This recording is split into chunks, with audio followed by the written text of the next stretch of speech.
My big mouth. I got a big mouth. Can't help it. Be in my big mouth. Scoreism. Silence is the perfect substitute for stupidity. You shut up. No one will know how stupid you are.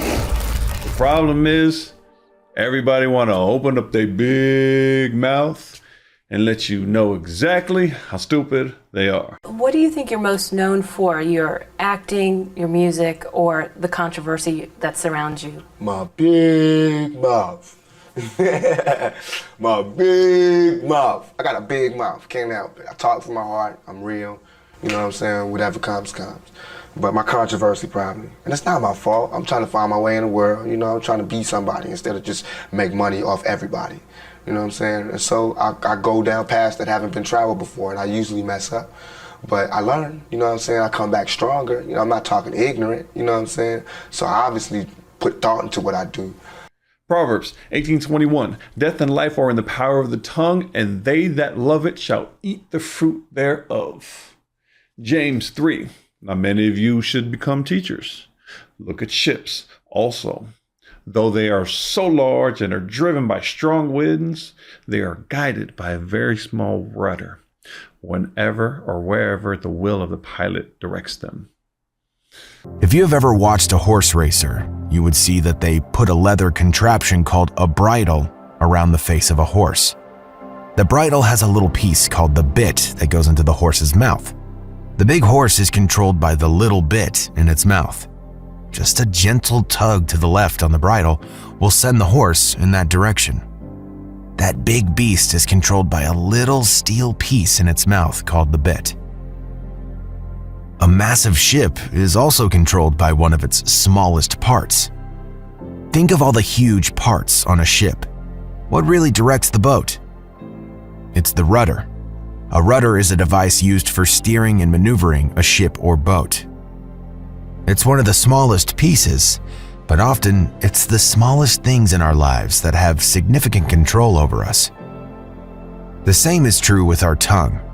While comparatively small to most of our body, it has more power to control our future than any other body part.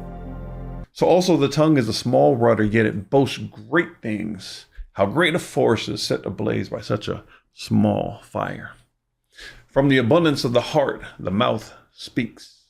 There is a law in the human psyche that you can take advantage of, if you're smart, that is. It is people's natural tendency to assume. Before you clicked on this video, you looked at the thumbnail and looked at my picture and immediately assumed if I was or wasn't qualified to speak on the subject. If you listened to my past content, you made a decision based off what I have said in the past. You know, I don't care if that is good or bad. I just wanted to point out the fact that you naturally assumed based off your past. If you have concluded that I was an expert on a previous topic, I may also be an expert on this topic. That's why you clicked on this video. Also, if you thought I was stupid and an idiot because of previous content that I posted, you still clicked on this video. So probably most likely you're here for controversy, and I will see you in the comments. How people view you will be very dependent on your words. If they trust your words in one arena, they most likely will be open to trust your words in another. That is why it is important to choose your words wisely, and also know when to choose not to say anything. A reputation can take time, long periods of time to build up, but a moment to tear down. Self-control. Just like the illustration of a ship in the rudder, the direction of your life really is controlled by your words. You really have to master knowing when to speak and when not to speak. My father used to tell me the most dangerous man in the room is the quietest one, and the loudest man in the room is the weakest one. Even my son the other day asked me, "Hey Dad, were you the quiet kid in class?" I asked him, "Why?" And he responded, because you were probably the crazy one. Even my 10-year-old son understands this principle. So the primary principle is the less that you say, the more scared other individuals would be of you, even if it's unfounded. Just kidding, just kidding. The primary principle is that if you're quiet, they don't have enough rope to hang you with. The second principle, this should teach you is that you don't know about the subject. If you don't know, don't talk about it. If you speak on a subject that you do not have expertise in, you will be exposed for your ignorance. So the best option is to just be quiet. Silence is the perfect substitute for stupidity. If you don't say anything, they won't know how stupid you are or that you lack knowledge thereof. Let's talk application.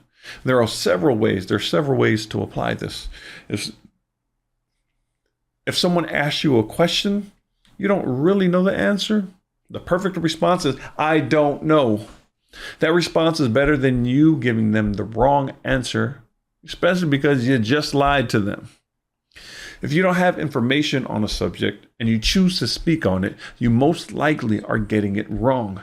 You are ultimately making a fool of yourself and also ruining your witness for the future.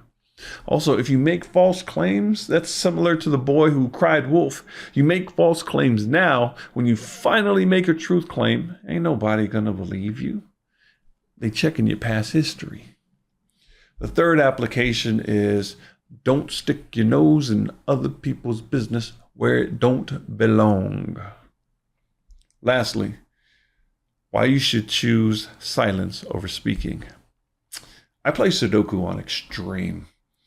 If I don't absolutely know the answer, I don't put anything in that square. Why? The implications are too great. You can ruin your entire board if you rush to judgment.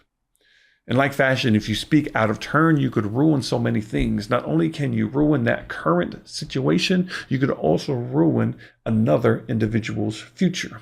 You could also ruin other individuals' views and perception of you. Another way we use our words for good is by keeping quiet. Proverbs 11, verse 12 reminds us that it's better to keep quiet than to talk about your neighbor. If you're going to gossip or say something hurtful, it may be best to keep that to yourself. We can also use our words for good by having hard conversations with people. In Matthew 18, we see that sometimes we need to talk to people when they sin. We need to keep in mind that we need to speak with love and care when having hard conversations, instead of coming from a place of judgment and self-righteousness. It is not just about what you say, but how you say it.